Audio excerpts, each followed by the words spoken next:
السلام علیکم ورحمۃ اللہ وبرکاتہ۔ دوستو، کل بہار چناؤ کا نتیجہ آیا۔ این ڈی اے کو زبردست جیت حاصل ہوئی۔ ان کے مقابلے میں جو حزب اختلاف تھا عظیم اتحاد، وہ بری طرح شکست سے دوچار ہوا۔ اس کے بعد ظاہر ہے کہ تجزیے ہونے تھے، بہت ساری باتیں سامنے آنی تھیں اور وہ آئیں۔ لوگ ابھی اور بھی وقت لیں گے، اس پہ وچار ہوتا رہے گا، لیکن میں سمجھتا ہوں کہ کچھ زاویے ایسے ہیں جن پہ بات کرنی چاہیے۔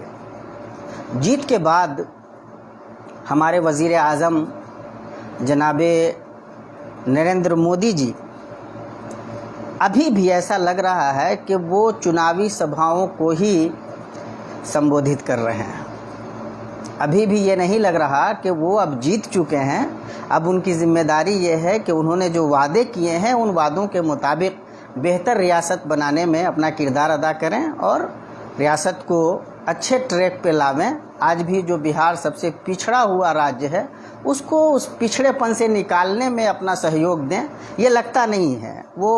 انہوں نے جیتنے کے بعد اپوزیشن پر جس طرح سے حملے کیے ہیں، آپ یقین جانیں کہ محسوس یہ ہو رہا ہے کہ وہ ابھی بھی اسی طرح کے چناؤ سبھا سے خطاب کر رہے ہیں۔ ان کا جو سمبودھن ہے وہ ابھی بھی باقی ہے، اور جس قسم کی شبداولی وہ لگاتار اس کا پریوگ کر رہے ہیں، یہ اپنے آپ میں بہت ہی افسوسناک ہے۔ لیکن ظاہر ہے کہ آدمی جب جیت جاتا ہے تو پھر اس کے بارے میں کوئی بات کر نہیں پاتا، کسی کو جرأت نہیں ہوتی۔ وہ ملک کے وزیر اعظم بھی ہیں اور بہار میں بھی اب ان کی پارٹی سب سے بڑی پارٹی ہے، پہلے بھی تھی، تو ظاہر ہے کہ ان کے لیے یہ بڑا آسان ہے کہ جس طرح سے چاہیں ٹارگیٹ کریں۔ لیکن بہرحال وہ ملک کی سب سے بڑی کرسی پہ بیٹھے ہوئے ہیں، تو انہیں اس کرسی کا خیال رکھنا چاہیے۔ مسلم لیگی منووادی کانگریس کو ریجیکٹ کر دیا، اور کیا کیا یہ سارے جو الفاظ ہیں۔ اچھا، یہ چغلی بھی کھاتے ہیں ہمارے وہ تمام لوگ جو ہم جب باتیں کرتے ہیں تو وہ ہم سے کہتے ہیں کہ آپ ایک خاص قسم کا نیریٹو سیٹ کرنے کی کوشش کرتے ہیں۔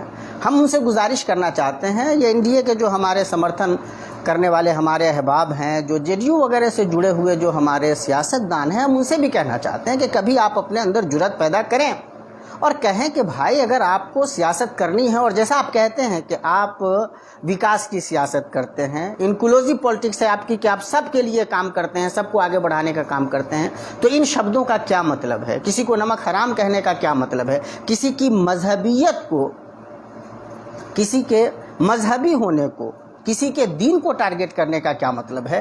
یہ پوچھنا چاہیے، تھوڑی سی تو جرأت پیدا کر لینی چاہیے۔ اگر ایسا ہو جائے تو شاید واقعتاً وہ جو انکلوزیو پولیٹکس کا ہم خواب دیکھتے ہیں، ایک وکست بھارت کا جو ہم خواب دیکھتے ہیں، وہ خواب پورا ہو سکے، یا یہ مان لیا جائے کہ R S S B J P کے وچاردھارا میں واقعتاً جیسا انہوں نے کتابوں میں لکھا ہے، بنچ آف تھاٹس میں لکھا ہے، اسی طرح یہ بات ان کی ذہن و دماغ میں ابھی بھی ہے پوری طرح۔ حالانکہ ان کی پولیٹکس بھی یہی کہتی ہے، ان کی تقریریں بھی یہی کہتی ہیں، تو مان لیا جائے کہ آپ کے انکلوزیو پولیٹکس میں مسلمان کہیں نہیں ہے۔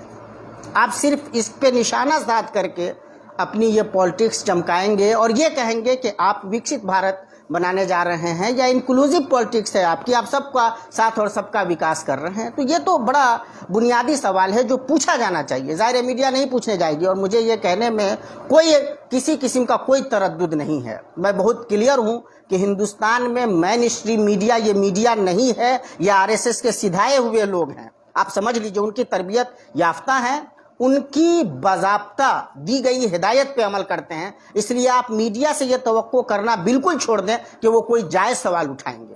ورنہ بھائی کسی بھی ڈیموکریٹک کنٹری میں جو دنیا کی سب سے بڑی ڈیموکریسی کہلاتی ہے، اس کا سب سے بڑا آدمی اس قسم کی شبداولی استعمال کرتا ہو، اس قسم کے الفاظ استعمال کرتا ہو، اس قسم کی لفظیات کے ساتھ آتا ہو اور اس پر کوئی سوال نہیں ہو، تو یہ بہت غور کرنے کی بات ہے۔